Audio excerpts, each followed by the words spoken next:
Hello everyone, my name is Timothy Lee Grant. So today we are continuing with the Java project, and in specific, I was able to get the very basic of the APIs where I'm able to hit an API or endpoint of greet. Okay, that's where we are right now.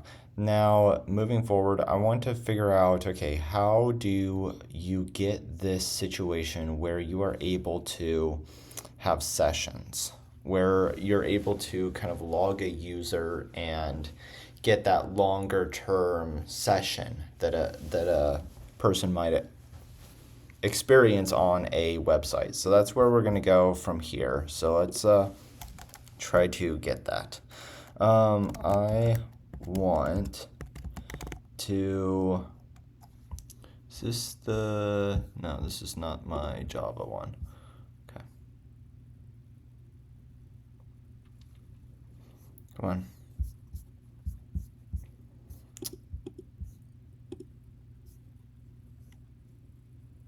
Okay. I want to create a I don't know, should I say situation or I want to change my project to be such that the user can log in. Maybe I say it this way, maybe I change it. Hold on. First, let me say what are sessions and how would I use / implement them. Okay, I think that's a better formulation of that because it kind of lets it decide, like, okay, well, this is what a session is. That way I can understand what a session is and then ask a more pointed follow-up.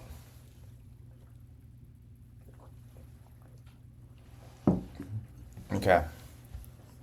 So, what is a session? A session is a way to store data across multiple HTTP requests. Yeah, so like the user is going to send a request to that GET endpoint.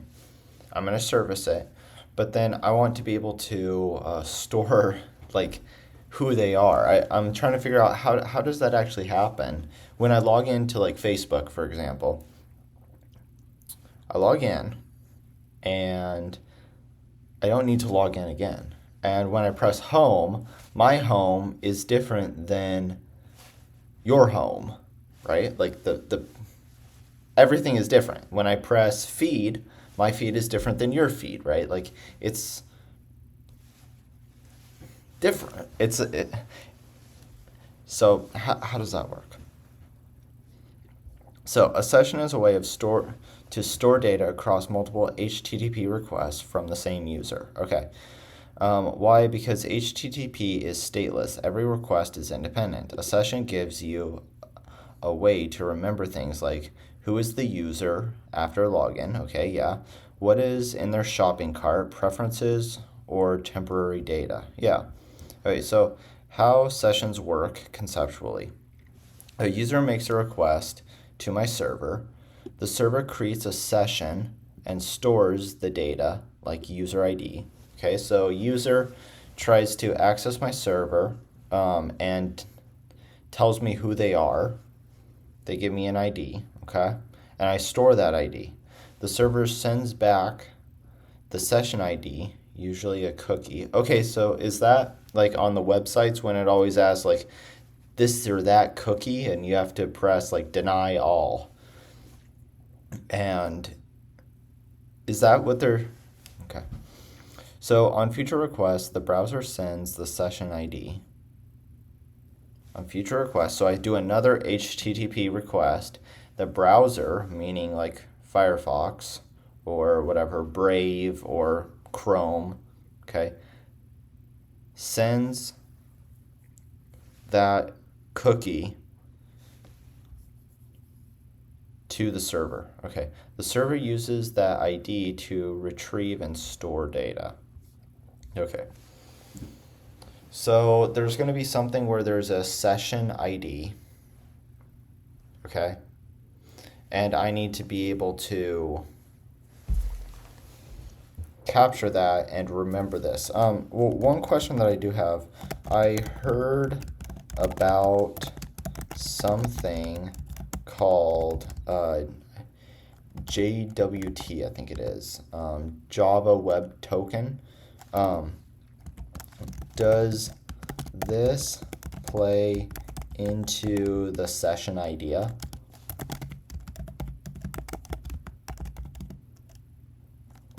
Okay. Okay. We'll leave it there for a second. Let's continue reading. Have a sip of water. All right. Let's go. So, Spring Boot makes this super easy using HTTP session object. Okay, so I have this object. I need to figure out what this object is. Okay, well, that's kind of interesting. Cool. HTTP section object. Okay, so example, storing and retrieving data in a session. So I have import Jakarta servlet HTTP session. So I'm importing something. To be honest, I'm still a little bit shaky about what exactly I'm importing, where I'm getting it, all of that, okay? Again, I'm brand new to Java, right? Like this project, that's the point of this project, is to learn this kind of stuff. So, okay, so I'm importing something. I think it's from an external source, right? So that probably means I'm gonna have to go into my POM file, wherever that was, here, my POM file, and put that into like dependencies, okay? And then org Spring Framework, okay, so I'm getting it from Spring Framework, web bind annotation, and import all, okay? And I'm guessing this also needs to be put in my POM file. Or Spring Framework web. Where is it? Spring Boot Starter Web. I don't know if... Okay. Second question will be number 2.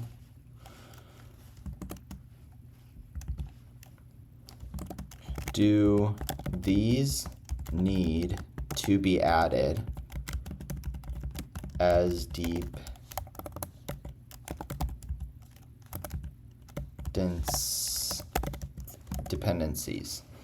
Okay.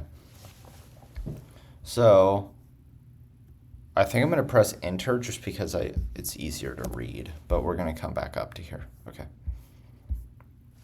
All right, so we have those two here.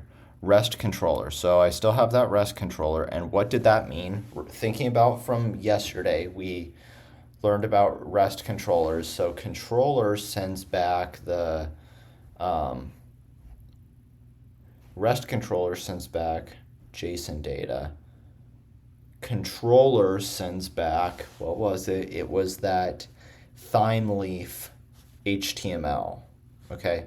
So if I see the word controller, I know that those routes in that class are going to be, that name that I do the return needs to match an HTML file in my templates. If I see REST controller, I'm sending back JSON, okay, which is exactly what we see right here. There we are. So,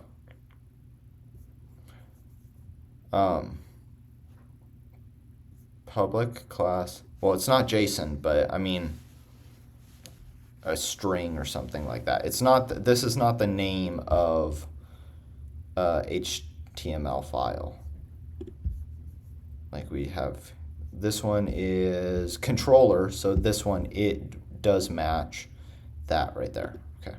This one just returns this kind of like string to the user. Okay, anyways. So get mapping, and we map to login. Okay, so they have a login page, public string login, okay? And then request param. So this one, I believe, is the annotation that says, hey, look at the URL, and then based off that, you can determine who it is, and put that as the username. And then HTTP session. I think this is going to be dependency injection, because I never created a session. Spring Framework automatically saw that I need a session, and it will generate it for the duration of this request, maybe? No, that wouldn't make sense, because once this request is done, that would mean that it's going out of scope. There should be some kind of rule, I'm guessing, and we're going to investigate all of this. But there should be some kind of rule to say that when the user, when this object is created, this object is instantiated, it will remain for a long duration, whatever that means. So I believe it is still dependency injection.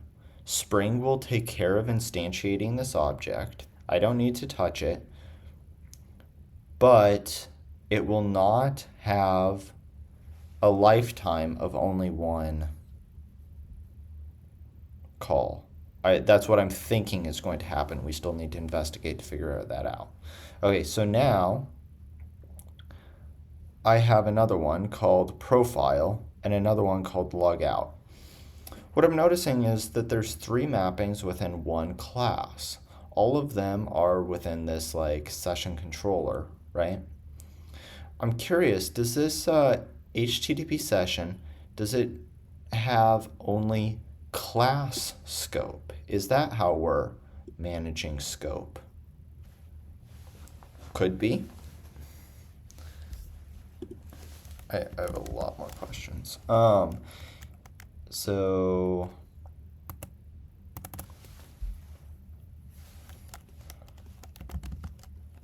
let's see. I said a lot right there. I'm trying to remember. For HTTP session object, what is the scope of it? There we are. What is the scope of it? What is the lifetime of it? What is the lifetime of it? Am I correct to say this is dependency injection?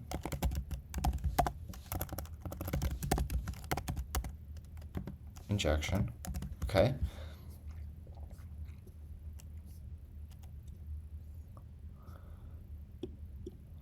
I am using it in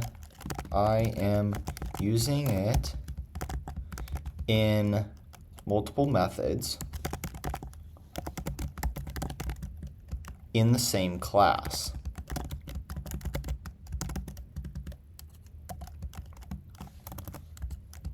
Is this the same object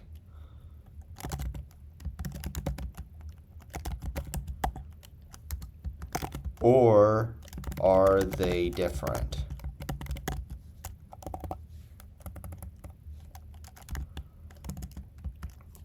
If I had a session in a different class,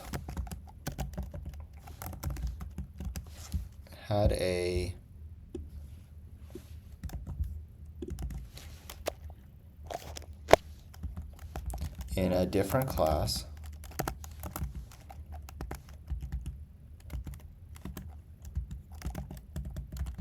would that be the same? Okay, press enter, and then we need a, we're kind of too, it's not necessarily the cleanest thing right now because I already asked those questions, and now we're piling up the questions, but I didn't want to lose that train of thought. Well, I mean, we're going to come back to it. Obviously, we're going to try to implement this. We're going to, if it works, then we have a lot of investigation to do. But right now, I'm just trying to understand very much the basics of what's happening. And then we'll see if it works. And then after that, we will try to figure out like how it's working. Okay. So, Git mapping. This is another HTTP session. Okay, so we have another possibly same thing. Okay, so string username equals, and then we're casting. So session get attribute. So I'm acting on this object, and there's a method called get attribute, and I'm looking for username, and I see set attribute here, username. So I'm adding an attribute called username, and it is this passed in username. Okay, here. And now I'm finding it and getting that username. So if it's null, that means we never set that variable. And so we say, you're not logged in. Okay. Then, if we do have that username, we can say, welcome back. Okay. And then log out, we are taking that session, possibly the same one, and we are doing this invalidate. And then we just say log out. Okay. So let's add this. No, let's session controller. I'm of two minds. I kind of want to just add it right now and just see if it works because I'm curious about it. But I also want to look at those questions. I mean, my curiosity is kind of like, yeah, let's do it. Come on. So this is going to be session controller.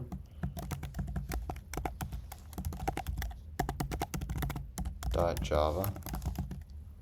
Okay, session controller.java, and we get a class called session controller. Okay.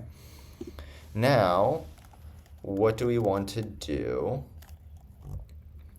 We want to, this is going to be a REST API. Okay, so REST controller.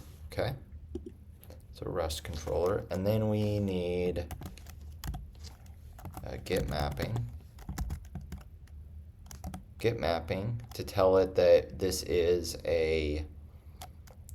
that what I'm about to say is the endpoint. Okay, and we're gonna do it at login. Okay, then we need a function, so public string login, and then we need this request param, and it's going to be string and then username. Okay.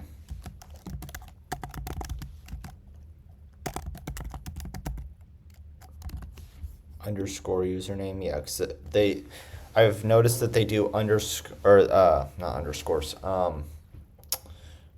lowercase for like the actual instantiated object, uppercase for like types and classes and etc.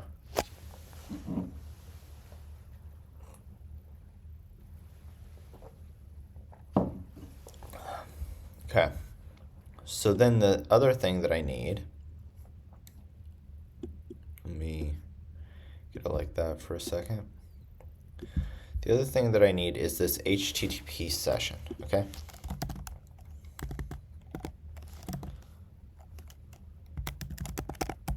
So I see it here, okay? which makes me think that I might have it. And it automatically imports that, okay.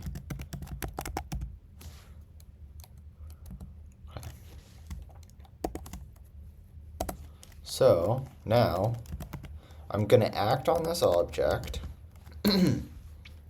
this session, and I want to do set attribute, and I want to set username as the actual username.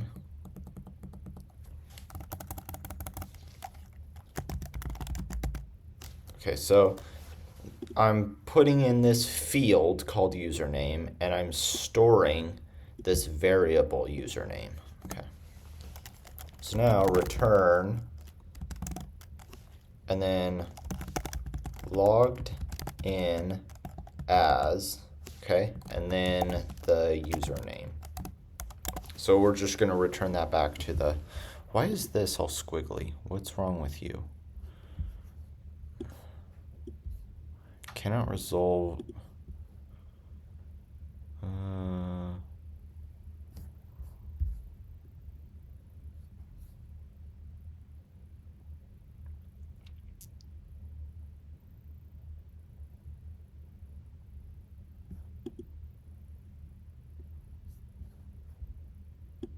Do I need this one maybe? Aye, come on.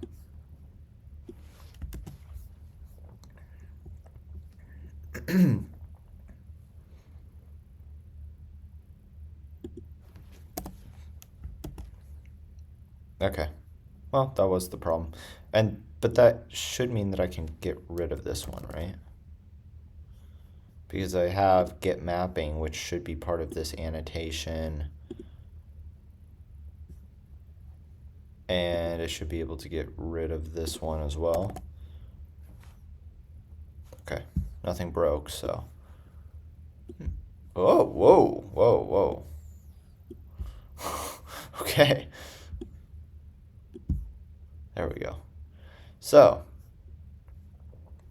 we got that one. That's one. So here's my class right there. Okay, and then here is one of my methods. I'm going to create another method, and it's also going to have a mapping. So get mapping, and then this one is going to be the profile. Okay, profile. Now I want the actual function, so public string, and then profile here. What are the parameters? It's just one, so HTTP session. Okay. And it's not happy with this.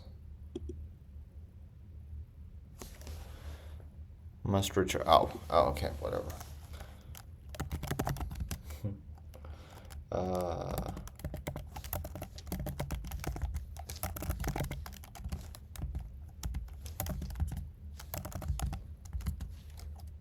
And then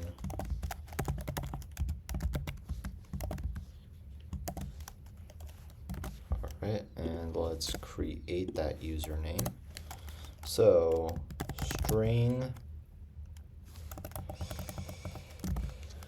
Okay, string username is equal to, and then I'm going to cast it as a string.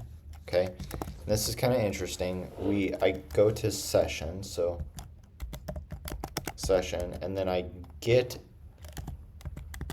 attribute. I just set attribute up here, then I get attribute, and I want to get the username. What does it say name there? Go away. Okay, anyways. So I'll get the username and store that as username, okay? Then we have some logic to be able to check, like if, and and then username is equal to null, return not logged in. Okay. So this one is if I haven't set the attribute yet here for username, then it's going to come out to be null. We didn't set anything. And then we know that we didn't log in. Okay. Now, otherwise, we did this. And so now I can see kind of how we're dynamically changing the response back to the user based off who they are. Right now, we're just kind of like saying username, but that obviously can be whatever you want it to be, right? Like their unique profile, if you save their session to kind of like a whole bunch of database collections, right? Like you can load that collection there. This one I don't need to drink it all the way over here because this one's coffee, so it's warmer. It doesn't have all that condensation that keeps dripping. This one is the cold water, and it always drips on me every time I drink it. This one, I can just drink it straight. All right, so let's do another one. Let's keep going. Woohoo! So, get mapping, and we are going to have this one to the logout. Okay. And then we have public string logout, and I'm guessing, I'm not looking right now, I'm trying not to look, HTTP session, and then what was it? It was something invalidate. So session, whoops, session dot invalidate right there, okay, and then return logged you out. Okay. Session dot invalidate. Okay. So should we try it? Let's try it. So Maven, MVN, Maven, W, and then Spring Boot run. Okay, it's doing its thing. Okay. So let's come here. Let's go to, let's first see if test works. Okay, it does. Now let's go to log in. Actually, let's go to profile first. And it should say not logged in. Very good. Okay, let's go to this login, but I'm not going to pass in any username. Login. So we got an error, and username, the method parameter, is not present. Okay, yep. So now I forget what it was. It was something like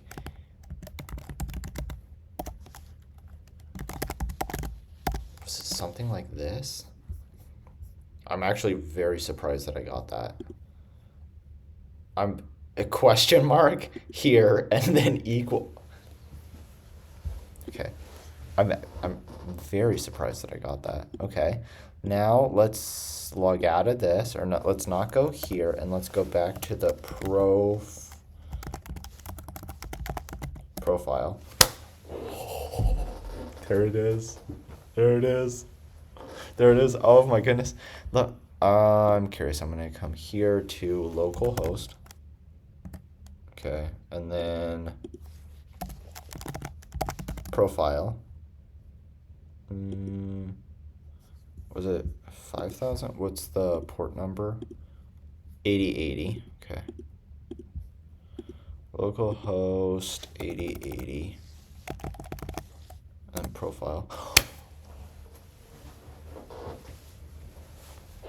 Okay, so it remembers, and that's what it was talking about when it was mentioning about how this is kept in the browser, right? This is the same browser, so it's not based off of the tab, it's based off of the browser. Okay, okay, okay. So now I'm gonna hit the log out one. Log out. Is that the right endpoint? Yeah, should be. Logged you out. Now I'm going to come to this one and refresh the page. Not logged in. Oh my gosh. That.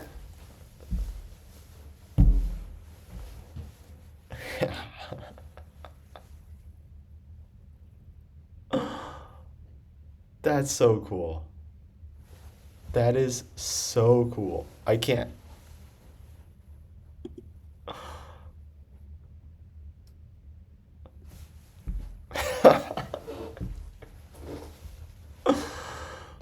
Oh my goodness. There we go. There we go.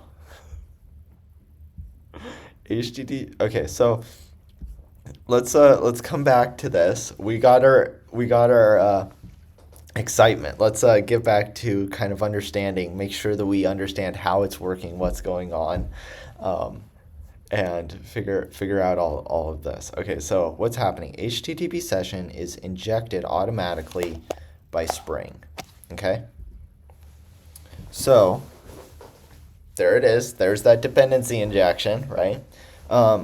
You can store data with set attributes. So that's what we did, right? And it could be anything. I think I can store multiple attributes, right? Like multiple keys. We set username, but it could also be, I don't know, whatever you want it to be, right? Like, and I'm guessing I can just, the main thing that I would need is the username. And then based off of that, if username is unique, I can then load their profile from an external database onto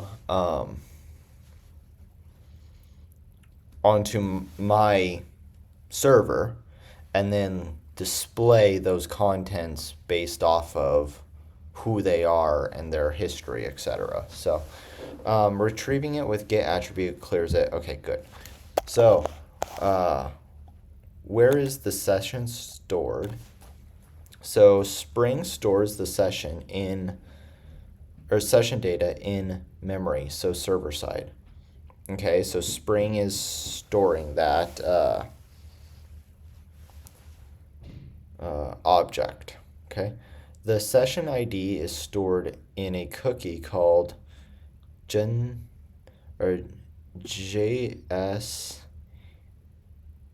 J session ID. J session ID. Okay, you can configure Spring to store sessions in Redis for distributed apps, JDBC database file system. Okay, so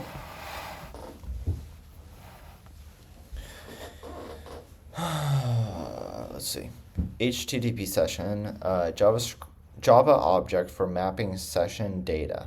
Set attribute stores data, get attribute retrieves data, invalidate clears the session. Okay, so here's this.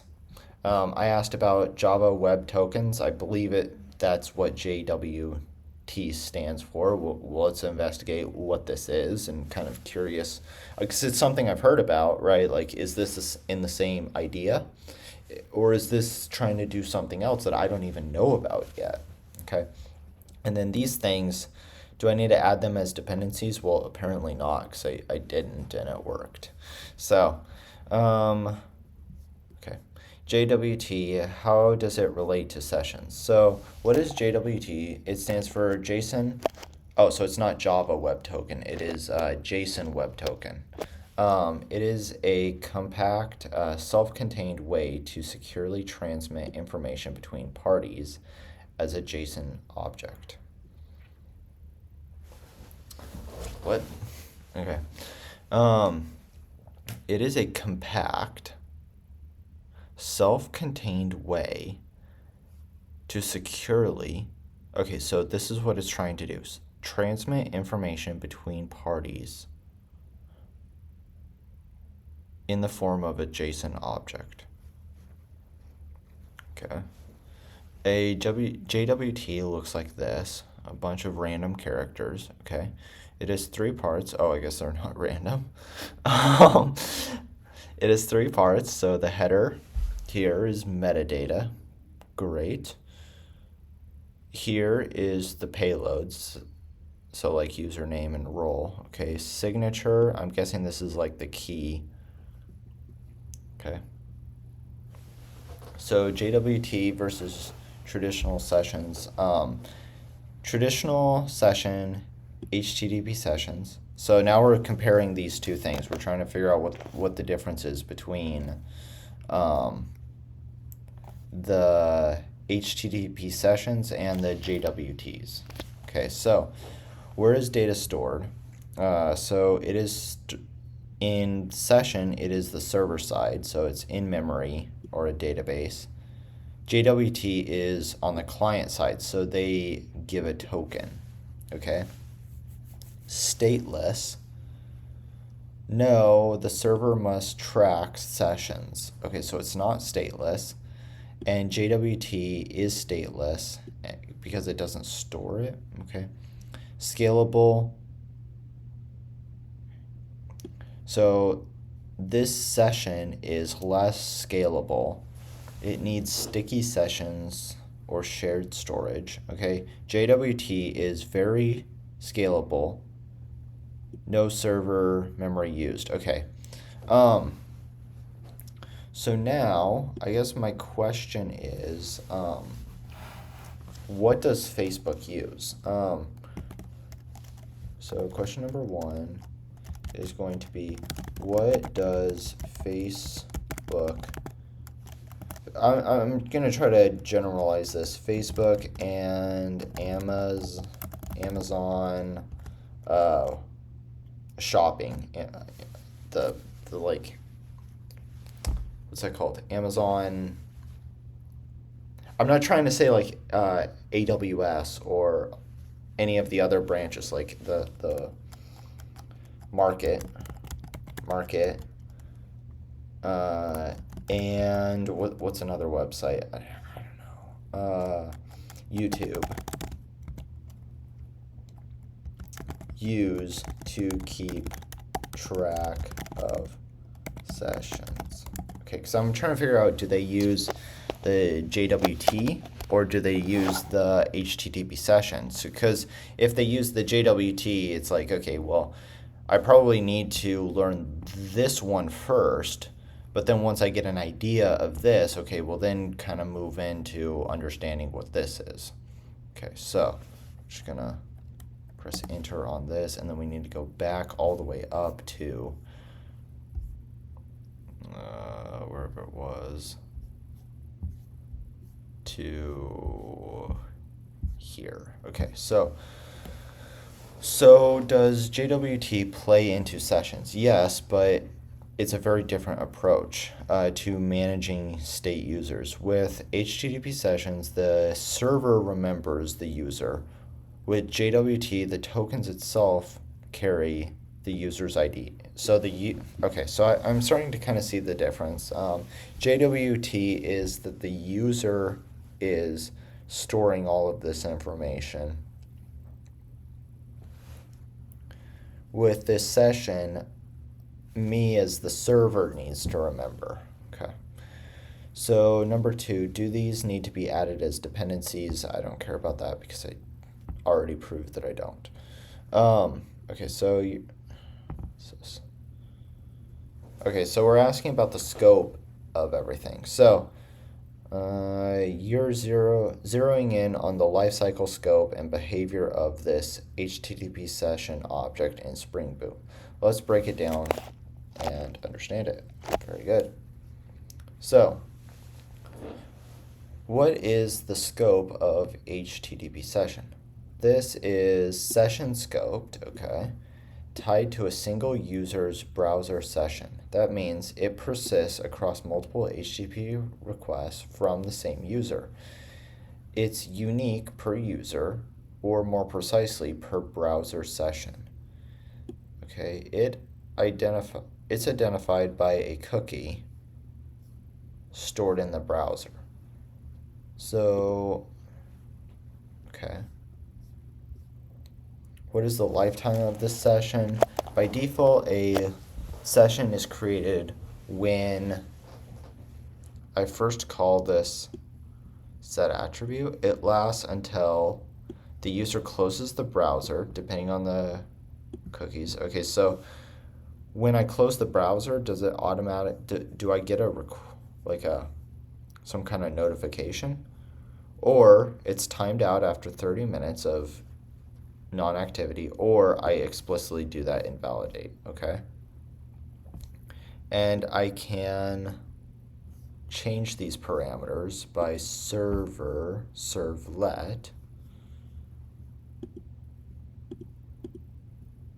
Jakarta, but I'm not doing servlet, okay, or I'm not doing server. Okay, is it dependency injection? Yes, it is. Is it the same object across multiple methods? So yes, it is the same object. So that kind of makes sense, because otherwise we wouldn't have been able to operate on the session the way that we did. So yeah, that makes sense. I don't need to look at that too much. Okay, so what does Facebook, Amazon Market, and YouTube use to keep track of their sessions? Because I'm trying to figure out, like, what is an actual enterprise, large scale, huge website use to keep track of who you are when you're doing your thing. So Facebook session cookies plus device fingerprinting. So Facebook uses traditional session cookies, which is like what we just did, combined with advanced device fingerprinting and IP tracking to manage. So I'm guessing the device fingerprinting and IP tracking, that's more of just like making sure that, for example, if I'm here in Seattle, right? If someone tries to log in, but they're from St. Petersburg, Russia, Facebook's probably going to be like, I'm not sure about this, right? Or they try to log in from like Florida or something like this. It's going to be like, hold on a second. This doesn't make too much sense. So I'm guessing that's just a security thing. But the main point is that they use traditional session cookies as their way to keep track of where and who you are. So session cookies like CUSER XS stores session IDs in the browser. Device fingerprinting to detect unusual logins. Yeah, there it is. Yeah. IP consistency tracks to prevent hijacking. Yeah, so, okay. Session expiration policies based on activity, location, device. Yep. Concurrent success or session detection. Okay, all of that. All right, Amazon. Token-based IAM backend session APIs. Okay, so Amazon, especially AWS. Okay, well, anyways. I specifically said marketplace, right? Uses token-based session management with fine-grained access control via identity and access management. Okay.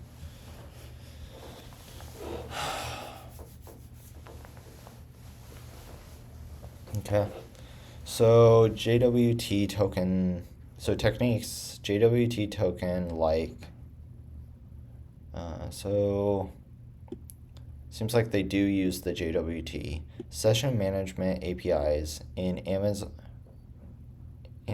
Bedrock for AI workflows, IAM policies to control session access and duration, encryption with AWS. Okay. So, session, replay, checkpointing. Amazon treats sessions as first-class resources, especially in cloud and AI context, enabling secure, scalable, and resumable interactions. Okay, so this is probably going to be interesting when I try to learn more and get a little bit more in depth to it, but I don't think it quite, I need to run down this rabbit hole right now. I think it's something interesting in the future. So is that OAuth or ZeroAuth? 2.0 tokens for login, uh, secure cookies, session expiration, cross-device syncing. Okay. All right. So cool. We were able to get this working. In the next video, I think I'm going to try to continue to investigate this and continue to understand how this is working, what I can do with it, and just see how I can increase this in complexity and try to understand what's going on, play with it more, and yeah, so that's what I'm going to be doing in the next video. If you liked this one, subscribe, and let's go along in this journey together. Have a wonderful rest of the day. My name is Timothy Lee Grant, and goodbye.